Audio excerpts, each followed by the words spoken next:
Don Antonio Isaconde está aquí con nosotros, ministro de Energía y Minas.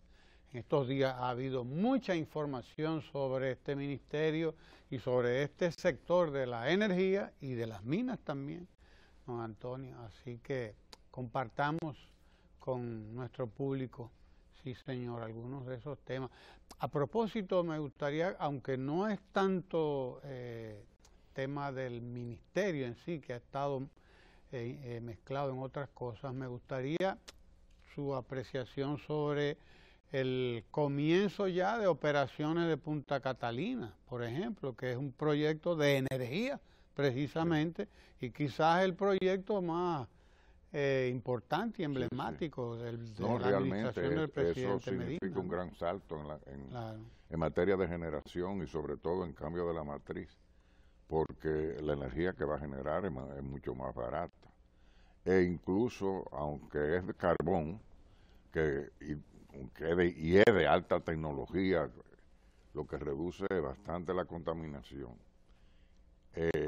No obstante, lo que va a sacar de funcionamiento son plantas mucho más contaminantes. claro. Incluso que vamos a ganar también lo que es difícil sacar de aquí, don Antonio, es a Kenia y su brindis. Y al Café Santo Domingo. Mañanero. Eso es muy difícil sacar. Eso es parte del folclore dominicano prácticamente. Claro que sí. Buenos días. Y aquí está el Café Santo Domingo. Sí, señor. Gracias a Kenia y gracias al Café Santo Domingo. Y más, cuando uno viene a este programa, yo particularmente yo no vengo como no me siento entrevistado, sino en una conversación. Un coloquio con amigos. Claro, es una conversación. Bueno, un buen día. Sí, señor, así mismo. Y bueno, seguimos con Punta Catalina, porque... pues entonces, en una palabra, la entrada de esa planta significa ganancia, y más en una situación como esta. Y yo creo que este es un punto importante, porque eso va a producir suficiente generación para que en este tiempo mantener el equilibrio del sector. Ahora, en el ministerio pensamos que ya hay que comenzar a hacer esfuerzos serios para la licitación. Claro, la CDE está en eso, haciendo consultas, etcétera, pero hay que licitar y licitar gas en el norte. Ese es uno de los puntos que nosotros tenemos en nuestro programa y estamos tratando de convencer a gente que le puede interesar este proyecto, pero eso es que hay que licitarlo. Y tenemos que estar bien claros que cualquier proceso de compra y venta de energía tiene que hacerse sobre la base de la licitación. Pero esta es una licitación muy especial, porque debía ser una licitación que incluya, queremos comprar tal cantidad de energía, además de decir que sea de gas, claro, y que implique también una terminal de gas y en la zona norte. ¿Por qué en la zona norte? Porque nosotros como país no podemos poner los huevos en una sola canasta. Y nosotros todas las instalaciones prácticamente las tenemos en el este. Y eso implica un peligro, y más ahora con el tema del cambio climático, que para mucha gente puede ser una teoría o puede ser mentira, pero para nosotros ya hemos visto que es una realidad lo que está ocurriendo aquí anualmente. Entonces nosotros tenemos que buscar que un sector tan delicado como eso, que garantizar el servicio incluso en cualquier circunstancia que se presente, circunstancia catastrófica como puede ser un ciclón. Así es. A usted se le ve, ministro, un poco desde ciertas trincheras adversas, ¿verdad? Se le ve como un privatizador.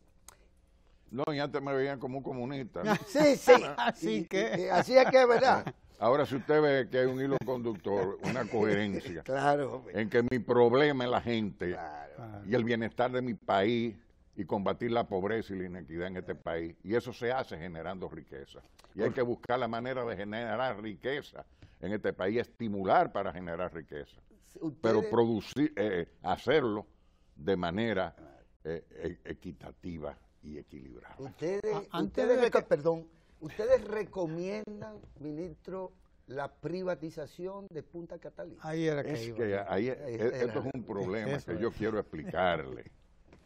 Yo no soy este no es un problema ideológico, como no lo fue la capitalización, la reforma del sector eléctrico. Fue un estado de necesidad la reforma. Se necesitaban recursos porque el país estaba apagado y con una energía malísima, carísima. Entonces había que buscar dinero que el Estado no tenía. Pero además la CDN y el propio Estado en esa materia era sujeto de crédito. Había que buscar esa salida y fue la salida apropiada en ese momento. En cada momento hay una salida apropiada. El que el Estado se haya embarcado en Punta Catalina fue una medida también apropiada, porque era un momento en que se estaban venciendo los contratos del Acuerdo de Madrid y el Estado necesitaba tener una carta para poder negociar. Y los resultados de eso se han visto en las nuevas licitaciones que se han hecho. Entonces, para cada circunstancia, una medida. Lo importante es el resultado. Yo como ejecutivo de empresa siempre he dicho, y lo digo incluso en el ministerio, yo leo los estados de abajo para arriba. A mí que no me vengan con teoría de que yo vendí tanto, no, ¿qué ganamos? Entonces, en este tema tenemos que verlo de abajo. ¿Qué es lo que conviene al país? Si en este momento es prudente venderla, se venda. Ahora, lo que el Estado no puede perder es su capacidad regulatoria. Y esa es la gran debilidad que ha tenido nuestro país. Debilidades regulatorias en todos los ámbitos. A eso no se renuncia. Yo soy de lo que pienso que con regulado tú no puedes negociar regulaciones. Tú tienes que hacerla, puedes socializarla, puedes hacer lo que tú quieras con ella, pero tienes que aplicarla. Y aquí en todo no ha faltado ese régimen de consecuencias, que la gente sepa que hay una norma y que esa norma hay que cumplir. Y si no le cumple, bueno, cajeta. Entonces, el Estado, las empresas pueden ser públicas, privadas, como sea, lo que hay que manejarlas de manera eficiente y establecer un régimen de consecuencias. Si es del Estado el que la maneja más, que tenga su consecuencia. Pero también el privado tiene que atenerse a las reglas de juego que traza el gobierno, porque ese es un servicio público. Entonces el Estado lo tiene que vigilar más de cerca. Ese es uno de los trabajos que se están haciendo, importante. Estamos avanzando, el sector normativo y regulatorio del Estado en materia no solamente eléctrica, sino de energía, se está transformando. Estamos trabajando juntos, creando normas para que las cosas se organicen de la mejor manera, sobre todo ahora en el área de renovables, que es una de las cosas que queremos impulsar. Pero una cosa buena, como hemos dicho, que para impulsarla tenemos que crear normas y reglamentos que permitan que se desarrolle de manera ordenada, porque si eso se desorganiza puede también crear desequilibrios en el sector que pueden ser nefastos. ¿No sería más económico replicar simplemente Punta Catalina? Que está prevista también para la conversión. La humanidad va hacia renovables y gas. Y ahí es que nosotros tenemos que centrar todo nuestro desarrollo. Ahora, Punta Catalina obedeció a una realidad. No había gas en ese momento. Había problemas incluso mundiales de transporte de gas. No recuerdo cuánta oferta diciendo, ya, vamos. Y se firmaron hasta cartas de compromiso y a la hora de la verdad nada. Hasta que llegó al 9º inning. Y en el 9º inning había que tomar una decisión y se tomó esa. Y yo creo que fue correcto tomar esa decisión. Y yo creo que los resultados a la larga se van a ver. Pero no podemos quedarnos ahí. Porque es que la gente cree que ya con Punta Catalina se resolvió el problema eléctrico. No, eso no es verdad. Eso es un hito importante. Eso va a sacar de circulación plantas o ponerla como reserva fría. Plantas muy contaminantes y sobre todo que consumen combustibles fósiles caros. Además, no podemos tener la dependencia tenemos que diversificar la matriz, y casualmente eso lo hemos hecho, porque nosotros ya en estos últimos años nos hemos convertido, tenemos la matriz más diversificada del Caribe y de Centroamérica, y eso es importante. Ahora tenemos que seguir con renovables, pero como yo digo, a renovable hay que ponerle un apellido, renovables organizadas, que el Estado diga qué quiere, dónde lo quiere, cómo lo quiere. Porque las energías renovables, y eso la gente no lo entiende, incluso yo he hablado con amigos que quieren invertir. Tú no puedes decir, yo voy a poner una planta aquí porque yo tengo el terreno, ahí hace viento, o hace sol, y voy a poner paneles, o voy a poner energía eólica. Pero tú no sabes qué está pasando con las redes de transmisión. Y como tú no determinas cuándo sale el sol y cuándo sopla el viento, puede haber un momento que eso te crea un desequilibrio que te tumbe todo el sistema. Entonces eso se ha ido desarrollando en forma bastante espontánea, para no decir a la brigandina. Entonces nosotros lo que estamos tratando de ponerle un orden a eso. Y ahí juega un papel determinante también la empresa de transmisión. Que tenemos que trabajar con ella para ver a dónde que necesitamos ese tipo de planta y cómo la necesitamos. Entonces, en el sector hay que trabajar de la mano, todo el mundo, como un solo cuerpo, porque aquí no pueden haber islas si queremos realmente que este sector se desarrolle y se desarrolle en forma sostenible y ordenada. Se acaba ustedes acaban de autorizar recientemente un ducto. Sí. Explíquenos, porque la prensa como que no... Bueno, tiene una terminal de gas. Entonces hay algunas plantas que tienen vocación para convertirse en gas. A gas. Entonces, una de ellas es Quisqueya 1, que es propiedad de la Barre. Entonces ellos querían convertirse a gas y lo más fácil es un oleoducto. Pero ahí, en esa zona, hay varias plantas con esa misma vocación. Y lo que tenemos que tratar es que ese gasoducto tenga la capacidad para suplirla toda. Es como las líneas de teléfono. ¿Para qué tú vas a poner una línea de teléfono por cada telefónica? Tú debes poner una que tenga la capacidad para suplir a todo lo que tenga esa capacidad. Y ahí hay por lo menos 700 megas en plantas que podrían tener esa vocación. ¿De gas natural? Sí, al gas natural. Es una gran noticia. Sí, todo está que decidan hacerlo y claro, nosotros ver que tengan las capacidades. O sea que el mercado internacional en los próximos 5 años estará en condiciones de suplir nuestra demanda de gas. Misma, con la capacidad que tiene instalada, y pues, tienen la capacidad, lo que ella tiene que suplirse a su vez del mercado internacional. A eso me refiero. Es decir, está el mercado internacional en capacidad. Pero nosotros con eso, como le dije, no nos conformamos, queremos que hacer en el norte también. En el norte. Porque ustedes se imaginan que pase cualquier problema. Sí. Entonces nosotros tenemos que ver el país no a corto plazo, no en las cosas que vemos ahora. Tenemos que tener una visión mucho más estratégica, mediana y largo plazo.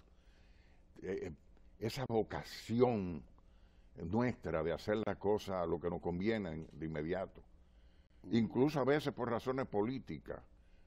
Uno de los motivos que hizo que el sector eléctrico se cayera era que la planta, tú no lo podías inaugurar de una vez, podía pasar un periodo y tú no sabías lo que iba a pasar si era presidente en el otro periodo, entonces dejaba eso. O ponía planta ineficiente que tú pudieras inaugurar de una vez. Porque mientras más eficiente la planta, más conveniente para el país, más tiempo coge para hacerse. Mientras que tú traes una planta flotante carísima en cuanto al costo de la producción de energía, eso tú lo traes rápido. Claro. Entonces nosotros tenemos que romper con esa mentalidad cortoplacista que tenemos. Y no solamente a nivel político, porque a nivel político eso es grave, sino a nivel de la misma población, que entiende que hay veces que uno tiene que pensar no solamente en ellos, sino en las generaciones que nos sucederán.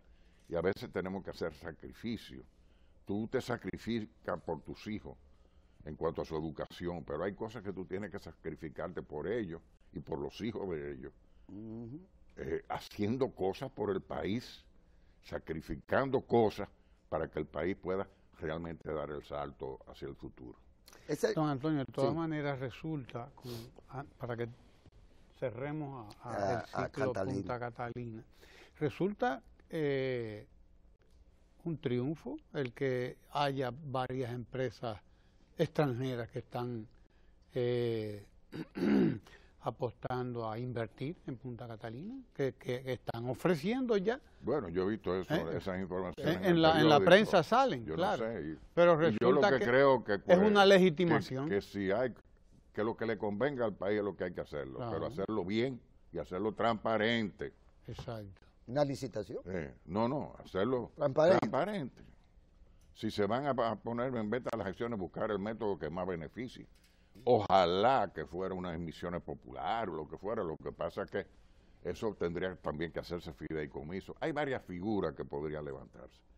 Pero eso tiene que ver, como le expliqué mucho, con la conveniencia para el país. Pero lo que yo creo claro que esas son decisiones que hay que pensarlas muy frías y hacerlas de manera muy transparente. Claro.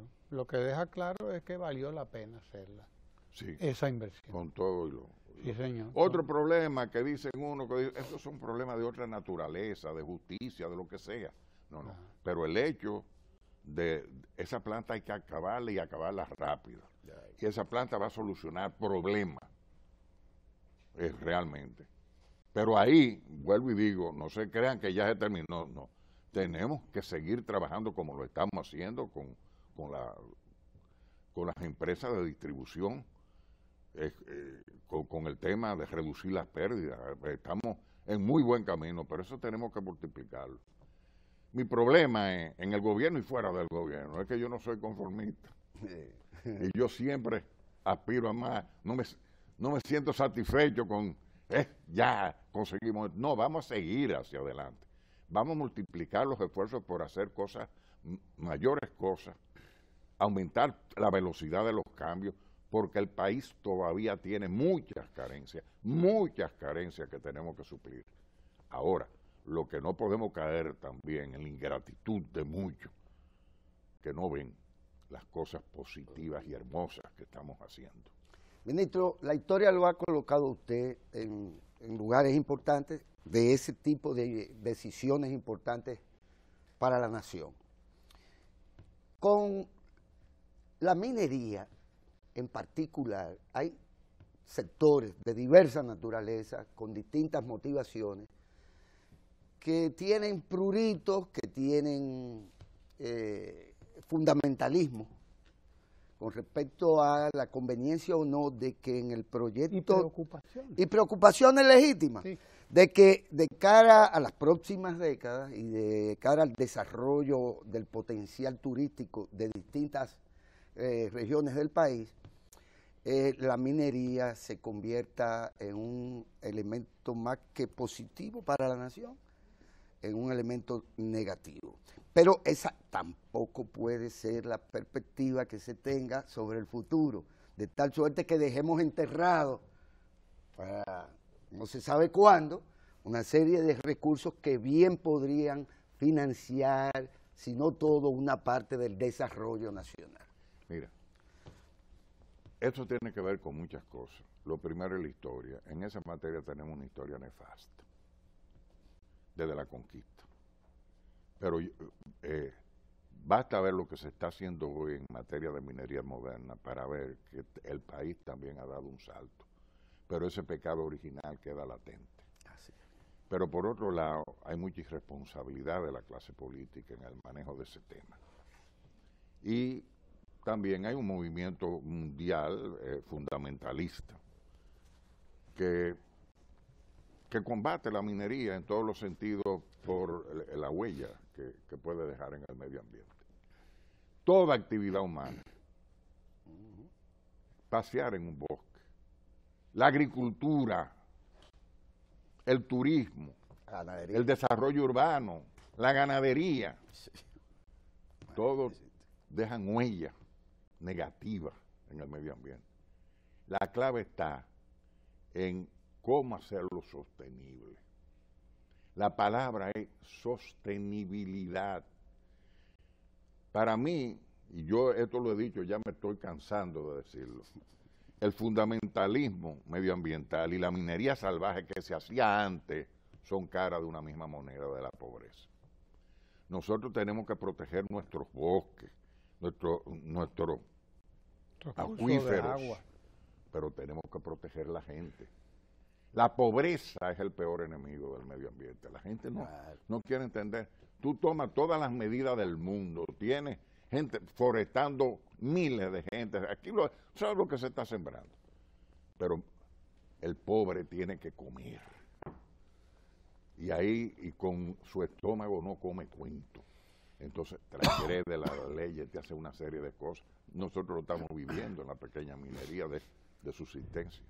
Entonces, la clave es desarrollo sostenible. Si tú haces la cosa bien, con las riquezas mineras, de la industria extractiva, porque tenemos en minería metálica, en petróleo y gas, si lo explotamos correctamente, tratando de que la remediación se haga como debe hacerse, el cierre de mina como debe hacerse, pero sobre todo, óigame bien, que los recursos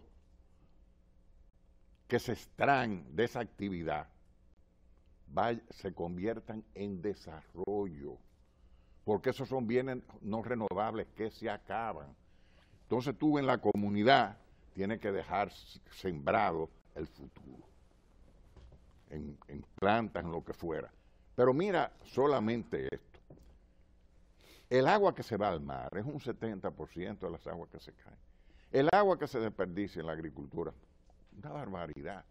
Ahora, si tú tienes recursos, si el Estado tiene recursos, si los particulares también tienen recursos, y invierten en tratar de que vaya menos agua al mar y que se utilice de manera más racional en toda actividad humana, especialmente en la agricultura, la explotación minera puede ayudar, si se hace correcta y responsablemente, a defender el medio ambiente. Todo depende de cómo tú lo hagas. Ahora, ¿qué es lo que está pasando? Y vamos a hablar claro. Aparte de la gente que por politiquería se embarca en ese camino por hacer ruido como en cualquier cosa, óyeme, cualquier cosa que vaya en beneficio del país, en el desarrollo del ser humano aquí, por politiquería, hay gente que se opone. No hay un opositor capaz de decir, caramba, este es bueno, esto hay que apoyarlo, aunque yo no creo en ese partido ni en ese gobierno. No tienen el material para hacer eso. No tienen la responsabilidad de hacer eso. Entonces nosotros tenemos que actuar como el país. Hay cosas que tenemos que impulsar, no importa en qué litoral político estemos. Eso es una responsabilidad de nosotros como ciudadanos, para con nuestro pueblo, para con nuestro futuro. Pero también hay mucha desconfianza. Desconfianza fundamentada en factores reales. Porque realmente, históricamente, e incluso en nuestro mismo gobierno, hay gente que actúa con mucha irresponsabilidad y eso crea desconfianza. Entonces nosotros tenemos que ganarnos la confianza de esa gente. Los funcionarios tenemos una labor tremenda de ganarnos la confianza, de no simplemente estar hablando y diciendo que es cosa más bonita, poniendo nuestras fotografías y en las memorias. Yo te lo digo a ti. Entonces, no. Tenemos que ganarnos la confianza con los hechos, con las acciones, con lo que hacemos cada día. En el gobierno de Danilo, él ha contribuido mucho a que se gane la confianza, pero también hay gente que ha hecho que parte de esa obra se ensombrezca por la actuación de alguna gente. Entonces nosotros tenemos una responsabilidad y tenemos que asumirla, cueste lo que cueste. Hay veces que dejamos de hacer cosas porque pueden afectar políticamente a un sector. No puede traer problemas con un sector. Óyeme, ninguna reforma se puede hacer sin pisarle los callos a alguien. El funcionario que se crea que es una monedita de oro, que todo el mundo lo tiene que querer, no va a hacer nada o va a hacer poco. O se va a quedar arando en la superficie, dedicándose nada más a las cosas hermosas que se vean, aunque sean positivas, y los cambios estructurales se van a quedar ahí. ¿La minería en San Juan de la Maguana va a afectar a San Juan o la va a enriquecer? La pregunta es, mira, desde el punto de vista del estudio que se hizo en el Ministerio de manera responsable y seria, desde el punto de vista legal, técnico y económico, es un proyecto sin mácula. Ahora, el tema medioambiental, eso tiene que hacerse un estudio. El que opina sobre una actividad como esa, sin haberse hecho un estudio medioambiental, está actuando de manera charlatanesca, aunque no lo sea. ¿Por qué? Porque con eso que presentó, el proyecto de resolución que emitió el Ministerio de Energía y Minas, basado en los factores que estudió, que son, como dije, los legales, los técnicos y los financieros, el proyecto es excelente, pero aunque contiene muchos aspectos medioambientales que nosotros lo analizamos y lo vimos bien, pero eso no es área de nuestra competencia. Si se le da el título habilitante, con eso es lo que ellos pueden ir al Ministerio de Medio Ambiente y decirle, mire, tenemos la concesión, tenemos el título habilitante para explotar una mina que hemos explorado durante muchos años, invertido mucho dinero y sabemos que hay oro y nos va a dejar beneficio a nosotros y al país, y buenos beneficios. Y nueva queremos minería. explotarlo. Para explotarlo necesitan el permiso, la licencia ambiental y social. ¿Cómo se emite la licencia ambiental?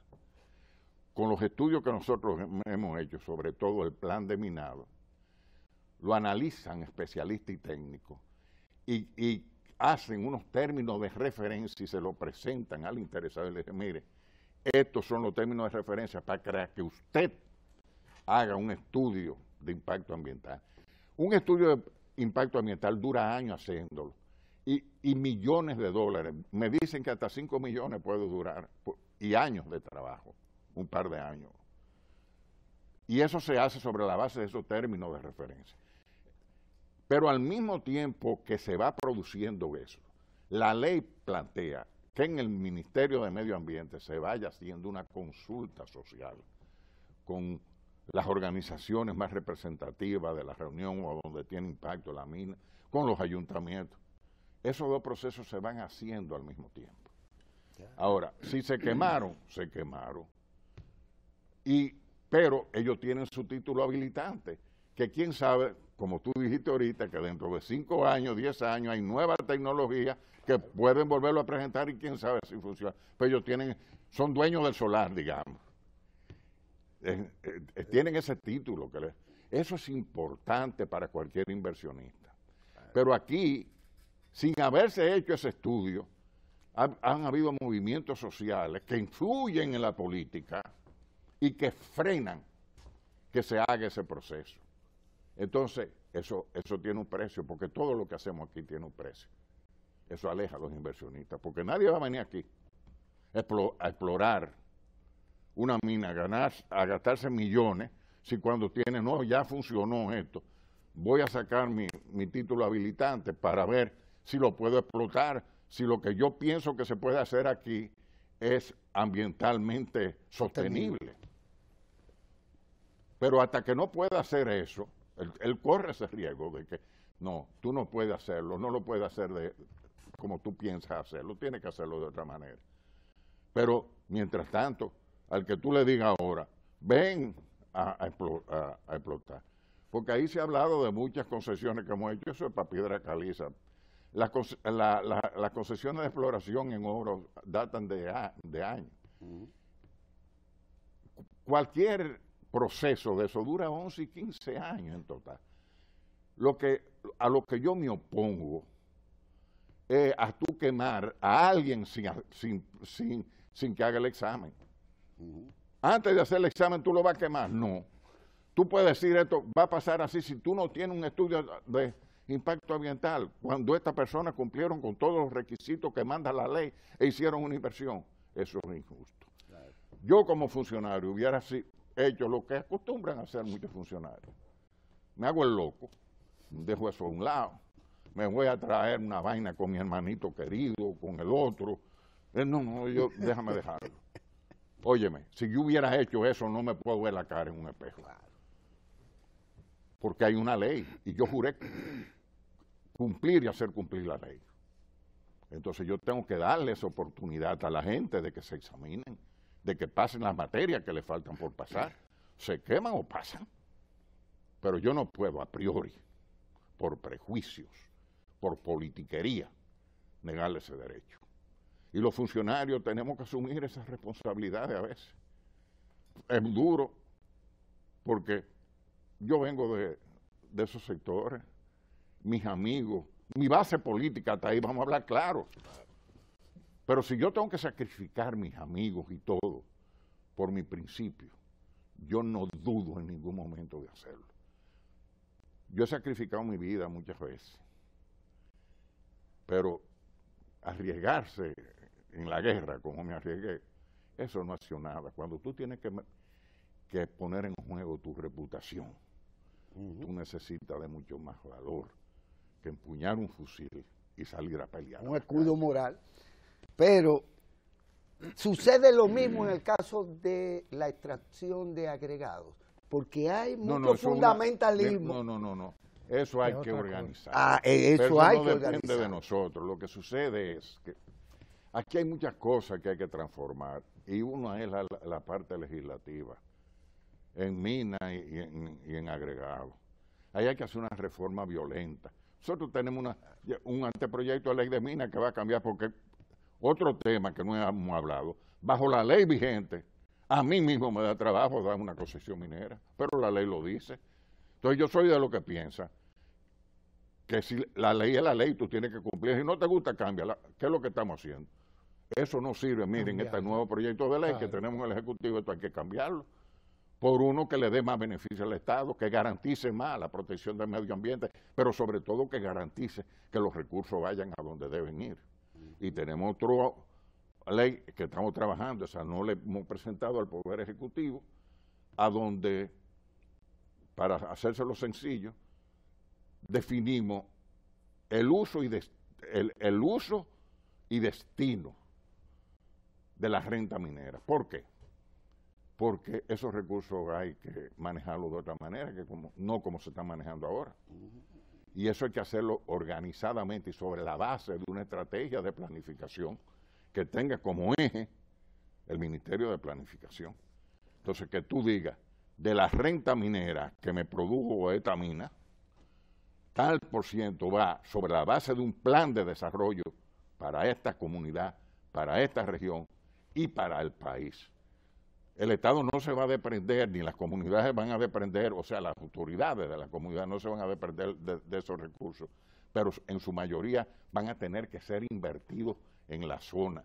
Y cuando tú hagas un canal, una presa, tú le pones, que es un plan del gobierno en general y que está en el Proyecto Nacional de Planificación, tú le pones ahí un letrerito que diga, esta presa se hizo con los recursos de esta mina. En una palabra, ese bien que no es renovable, convertirlo en desarrollo. O en fondo de contingencia, como hacen los chilenos. Hay que mantener una parte en fondo de contingencia para cuando vengan las vacas flacas, que caen los precios, lo que sea. Eso todo está contemplado en ese anteproyecto de ley. Pero lo que le quiero decir es que ese recurso no es renovable. No es un plátano, no es un arroz. Entonces se va a acabar, va a ir bajando de precio. Entonces tú tienes que al mismo tiempo ir invirtiendo para que esos empleos que va dejando esa actividad se vayan multiplicando en otras, en la misma región y en la misma zona. Eso implica un proyecto, por eso estamos trabajando en esas dos leyes clave. Pero ¿se han consensuado esas leyes, ministro? No hay una que está ya en el Poder Ejecutivo porque la hemos socializado. Hemos discutido. Los que tienen todavía en la cabeza la ley de la caverna, no les gusta, pero nadie puede oponerse a una ley ganar. Porque lo que hemos planteado, que en esa ley gana el que hace la inversión, recupera su inversión, gana el Estado y gana la comunidad. Pero ahora, y para mucha gente que no lo sabe, con la ley esta es difícil tú poder desarrollar al país a través de la minería. ¿Por qué? No me hable de Barrio y Pueblo Viejo, es un contrato especial con el Estado, de una mina del Estado. El Estado negoció y dijo, esto es mío. Y hay otras que son contratos del Estado. No. Si tú vas a hacer una explotación minera de acuerdo a la ley 146, que es la vigente, tú cumples con los requisitos de la exploración, luego te dan el permiso de explotación, cumpliendo todos estos procedimientos que ya te hablamos, y tú explotas. Tú tienes, la ley lo que contempla es que tú pagas el impuesto sobre la renta y un 5% de beneficio que lo puedes deducir del impuesto sobre la renta.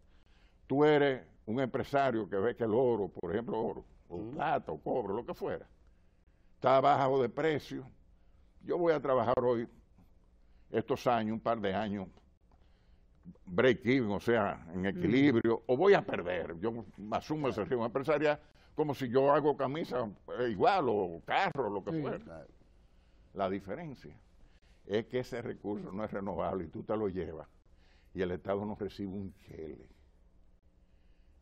Lo que nosotros queremos es que eso que está en el subsuelo, que sí es propiedad del Estado, tú lo descubriste y tienes derecho a ganar, pero no te lo lleves sin pagarle algo al Estado, porque eso no es renovable. Entonces esa ley es una ley fundamentada en esa visión que le estoy hablando de ganar.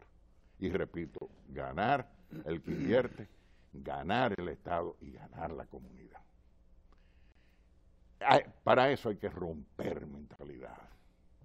Muchas mentalidades. Hay gente que lo ha visto bien, hay otras que todavía viven en el pasado. Y me da pena decirlo, que quienes más lo han aceptado esto, es casualmente inversionistas de otras esferas, por ejemplo, de Suiza, de Canadá. ¿Por qué? Porque ya hace rato que en sus países tuvieron que dejar manejarse con la vieja visión, porque ahora quienes le exigen a sus inversionistas son gente que en una minera que crea que está haciendo lo incorrecto, no invierten, o que es sujeto de escándalo, no invierten, o que creen que está haciendo daño al medio ambiente en el sitio que opera, no invierten. Invierten en empresas responsables y sostenibles. Y yo la bandera de la minería sostenible, porque creo y repito en que se puede desarrollar toda actividad económica bajo el concepto de sostenibilidad. Sostenibilidad medioambiental, social y económica. Y eso no vale para la minería, para la agricultura es igual. El daño que puede hacer y que hace una agricultura de manera desordenada es muy serio, tan serio como cualquier explotación minera mal llevada. Lo estamos sufriendo. Y en turismo igual. En turismo es lo mismo. Tú tienes que ordenarlo todo, pero no frenarlo. Porque no hacemos nada dejando cosas. Bueno, hay veces que tú tienes que hacerlo por un problema de equilibrio. Pero las decisiones, toda decisión que se tome en materia medioambiental, tiene que pensar en el desarrollo sostenible, pensar en la gente, pensar en el futuro. Hay gente que le teme a la minería china. Hay gente que en esa perspectiva suya, ¿cuál es el potencial? Todo depende de que el Estado no puede perder o dejar a un lado su capacidad regulatoria. Porque tú hablas chino, pero hay restaurantes chinos muy buenos aquí, como hay otros que no. Eso depende de cómo lo regule el medio ambiente, por Dios. Es lo que tú quieras. No es porque van a invertir. Ah, no, este va a invertir, va a crear tanto empleo. Espérate. ¿A costa de qué?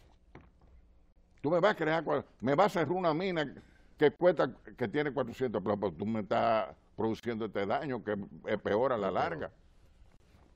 Ahora mismo con la pequeña minería, mucha gente vive de eso, incluso pierde su vida ganando centavitos para que intermediarios se beneficien. Tú tienes que organizar esa actividad. Eso implica meter en cintura gente que ahora no te lo agradecen, pero Ámbar, Larimar y demás. Todo eso, porque ese es el conuquismo de la minería. Es lo mismo que el conuquismo. Son gente que por la pobreza lo lleva a hacer daño medioambiental. Tú tienes que regularlo, pero tú tienes que buscarle manera de que vivan, porque si tú simplemente prohíbes y no creas fuente de vida para esa gente, ¿qué va a pasar? Entonces, todo eso es la labor del Estado, la labor de los funcionarios. Y por ahí es que tenemos que ir. En una palabra, yo he levantado varias banderas en mi vida, la de la democracia, pero ahora yo estoy levantando la manera de la minería responsable y sostenible. Y yo creo que con el potencial que tiene el país en materia de minería metálica y sobre todo de petróleo y gas, que estamos bien avanzados para terminar el proceso y hacer la subasta de los contratos. Lo que podemos nosotros en poco tiempo duplicar el Producto Bruto Interno de este país, reducir la dependencia que tenemos de los combustibles. En una palabra, podemos hacer transformaciones profundas al país si lo hacemos bien. Si lo hacemos mal, puede hacer daño. ¿Cuánto aporta la minería actualmente al Producto Interno Bruto? ¿Perdón? ¿Cuánto aporta actualmente la minería? Yo creo que el 17%. Yo tengo algunos datos aquí que te los puedo buscar. Por ejemplo, el dato minero. Déjame ver, que yo soy medio cieguito, por ejemplo. Estos son... El sector de minas, déjame ver, entre enero y marzo del 2018 las exportaciones minerales alcanzaron 445.9 millones de dólares, lo que representa el 17% de las exportaciones totales del país y el 38.5% de las exportaciones nacionales. Del 2010 al 2017, las exportaciones de minerales alcanzaron US 9.335.5 millones. Y te voy a decir esto para que vean que lo que estoy hablando no es un disparate. El 97% de eso lo produjo una mina, Barry Pueblo Viejo. Si nosotros podemos multiplicar eso, pero haciéndola de manera distinta, porque Barry heredó un pecado original, porque lo que hizo la Rosario ahí fue catastrófico. Un pasivo. Cuando nosotros vemos el tema de Barry y Pueblo Viejo, tenemos que verlo no solo en términos económicos, sino medioambientales, porque el objetivo principal fue remediar el daño terrible que hizo había hecho la Rosario. Entonces, eso está dejándole el dinero y está produciendo beneficios medioambientales que son importantes. Entonces, pero por ejemplo, la minería subterránea, que yo me estoy convirtiendo en un fanático de eso, que lo que tú haces un hoyo igualito al de cualquier túnel ahí. Igualito al de la Rosario. Óyeme, hay países donde tienen una ciudad arriba, una ciudad perfecta con su jardín y todo, y la mina abajo.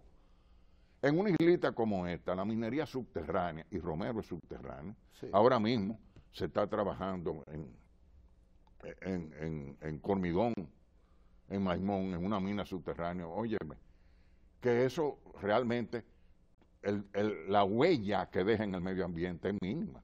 Pero aún así, tú tienes que ver si te daña el acuífero o no. Pero eso es fácil. Por ejemplo, yo fui a esta de Cormidón. Esta está comienza el hoyo debajo del acuífero, de lo que podría haber un acuífero. Un acuífero. Porque no llega ahí. El acuífero está por arriba. Claro, porque realmente la capa freática, que es lo que hablo, está en un sitio y esto está por abajo de eso. Claro. Es como tú puedes hacer un túnel debajo de un río. Pero sí está eso absolutamente cubierto. Pero como quiera, es elemental. Tú no tienes que ser geólogo, que eso, la huella es menos.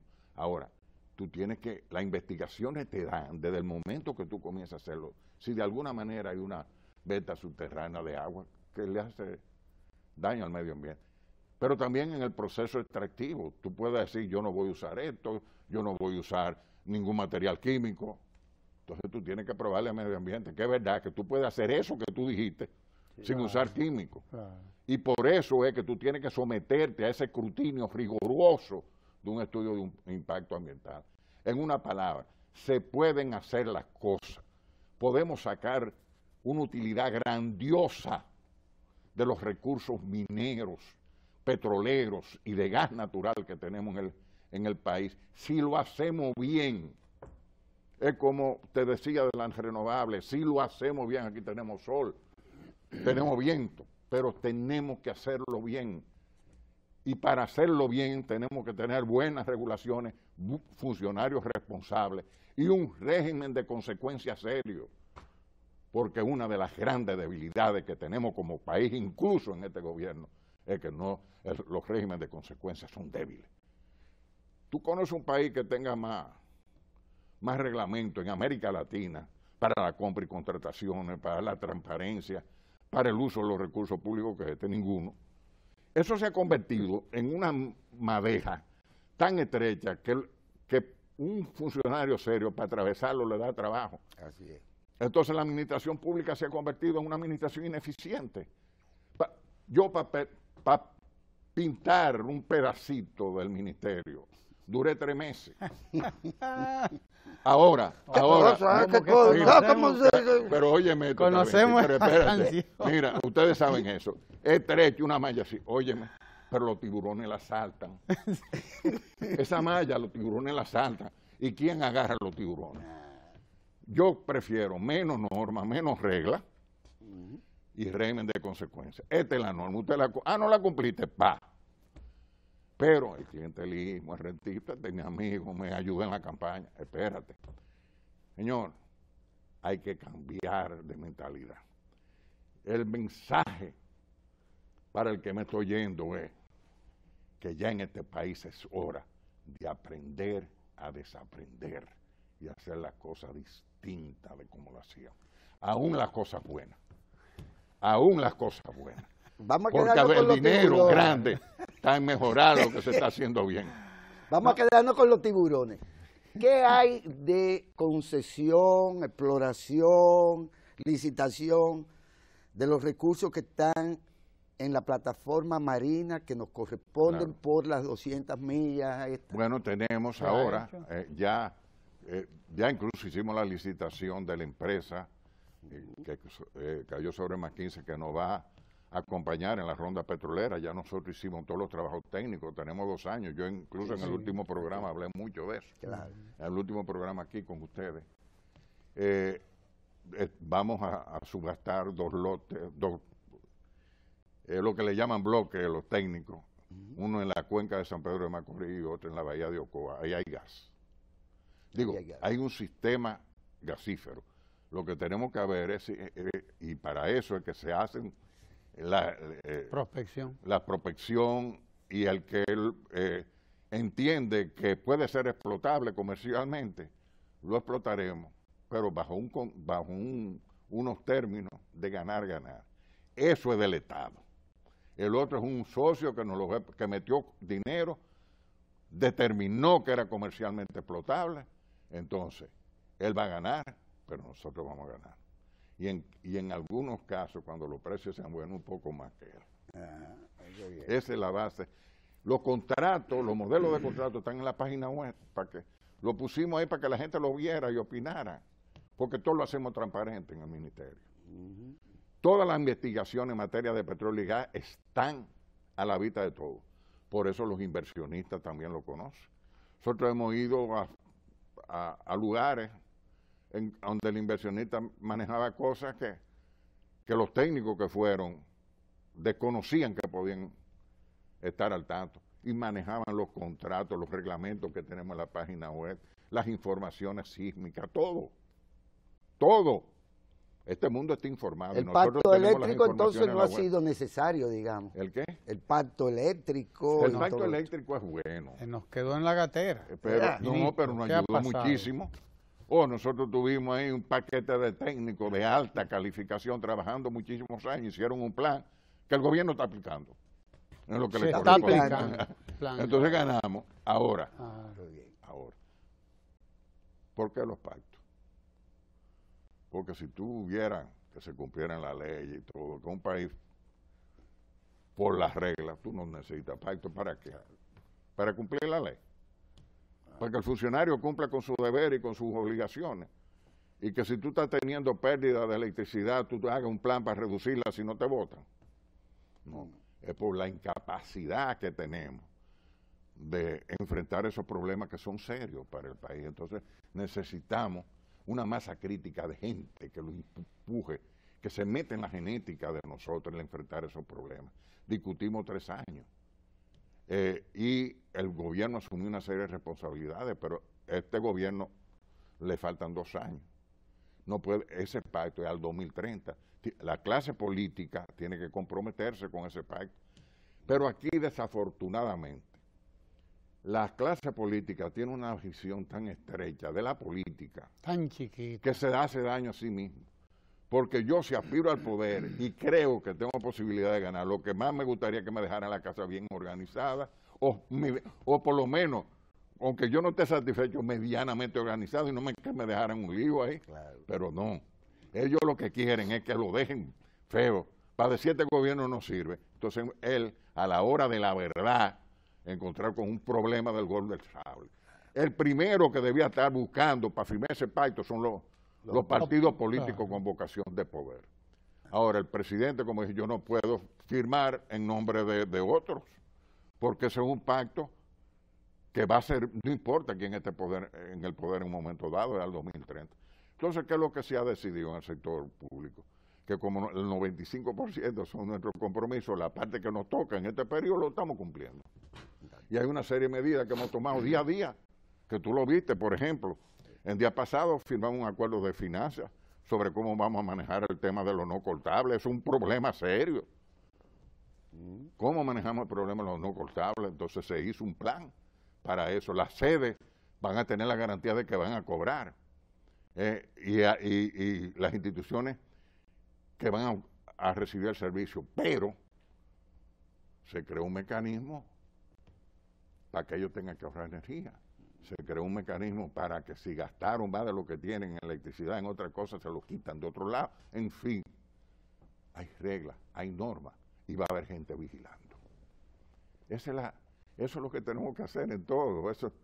Ahí no estamos discurriendo el agua tibia ni nada de eso. Eso y competitividad del sector productivo nacional. Bueno, ese es mi tema. Se ha hecho un avance grande en materia de trabajar en competitividad. Y un trabajo comenzó años, pero ahora cobrado fuerza. Yo tuve la responsabilidad de escribir primero el decreto y después la ley que creó el Consejo Nacional de Competitividad. Y yo pues soy un fanático toda la vida de eso. Y una de las cosas que yo observé cuando estaba escribiendo la ley fue que en los países que el Consejo de Competitividad había funcionado, eran los países en que el presidente se involucraba. Porque los funcionarios a veces no le importaba lo que tú le plantearas como plan de acción, pero si el presidente estaba ahí, se cuidaba. El presidente anterior lo entendió, pero nada más fue a 2 reuniones. Aquí este está fajado. Ahora, yo he estado participando incluso en la parte de minería. Yo creo en la competitividad del país, un Estado eficiente, con un sector productivo eficiente. Tú puedes ser lo más eficiente como Estado, y si tienes un sector competitivo ineficiente, tú no vas a lograr la competitividad del país. Lo que se ha estado haciendo, y son cosas importantes las que se han logrado, muy importantes, tienen que ver sobre todo, con las reglas de juego, con los procesos que tienen que agilizar, en una palabra, la práctica del comercio que parten del Estado.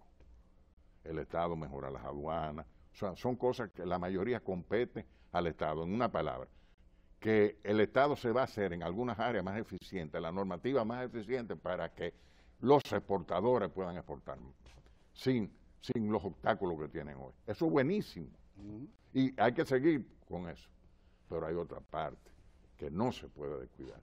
Y eso es un llamado que yo le hago, sobre todo a los que están manejando eso, que hay gente muy joven como Rafael. Hay que ocuparse de los productores, los clústeres.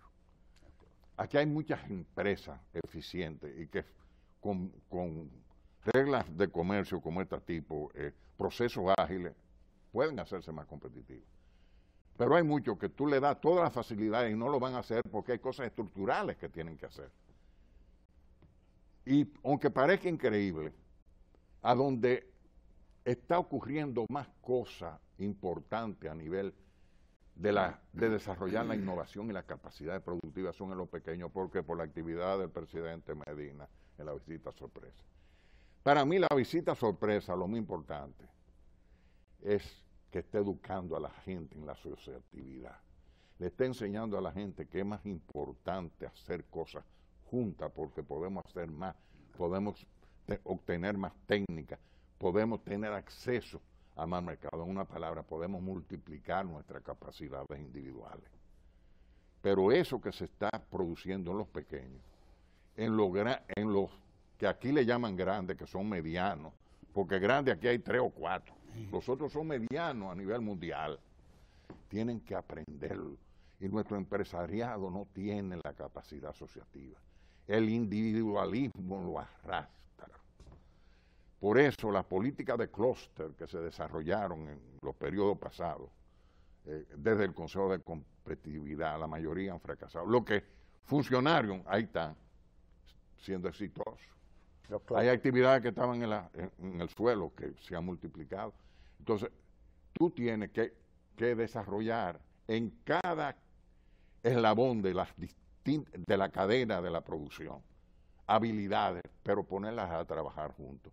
Incluso incluye al Estado. Que tiene que aprender. Al Estado tiene que ser parte de eso. Entonces, eso va aumentando capacidad. Porque hay veces que tú tienes demanda de producto que tú, por más grande que sea, no tienes capacidad para colocarlo en el mercado por la capacidad que demanda. Pero además, tú necesitas desarrollar un proceso de innovación profundo. Todo eso que se está haciendo ahora en pequeño, la innovación, eso tenemos que multiplicarlo a toda costa con los emprendedores. Mira, las pymes nos están dando clases, son como un laboratorio experimental para que sepamos los medianos y los grandes lo que hay que hacer. Entonces, eso no basta ir a una reunión con el gobierno, decirle al gobierno, mejora esto, y el gobierno, concho, tienes razón, para adelante. No, tú tienes que también decir, yo en mi cadena de producción, en mi área, vamos a hacer esto, vamos a hacer esto. En una palabra, se necesita también de una actividad innovadora, cambiando los métodos, cambiando la visión de la competitividad, que eso le ha hecho un daño y todavía tú lo sientes, los vestigios, lo hueles hasta en las reuniones, del concepto de competitividad espuria. Esa es la competitividad que se fundamenta en bajos salarios, en incentivos a veces que benefician a ese sector, pero producen carencias en otros. Entonces, tú no puedes basar la competitividad en los incentivos. Hay veces, en incentivos fiscales, por ejemplo, hay veces que es más importante para una empresa que te hagan una obra de infraestructura, un puente, que te mejoren un muelle, que te den una exoneración de cualquier cosa. Entonces, la competitividad auténtica, la competitividad auténtica es la que se basa en la innovación. en la asociatividad.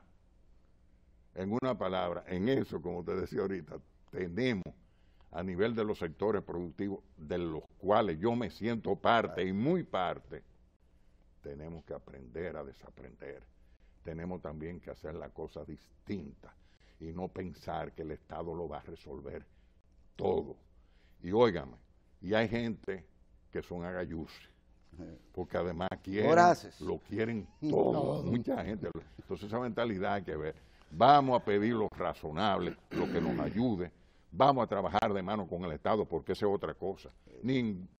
Tú no puedes haber de competitividad país ni nada, ni de desarrollo, si el empresariado y el Estado no van de la mano. Eso es un tema fundamental, tienen que ir de la mano. Y los países que han despegado lo han hecho sobre esa base, sobre ese fundamento. Gracias, don Antonio, se nos agotó el tiempo. Qué pena, qué pena. Es una lástima. Pero ya hace por rato... Por Luca, ¿qué te parece? Por Luca Vincent. Pero bien, hay tiempo para seguir todos estos temas, porque estos temas son perennes, además. Aprender a desaprender no es tan fácil, toma tiempo también. Y requiere romper con costumbres, viejas costumbres. Sí, señor, así mismo. Gracias a don Antonio, ministro de Energía y Minas, por esta cátedra, esta charla tan importante, porque además abarcamos bastantes temas. Y además por crítica, que hace falta crítica, ministro. Bueno, yo soy que lo que digo lo que siento. Así es. Si no, fueron irresponsables al gobierno. Y yo digo a veces a mis amigos que a veces se sorprenden. Y yo le digo, el presidente Medina me compró a mí con mi peso y mi tara. Porque tú puedes comprar un producto nada más por el peso, pero tienes que imitar eso. Así es.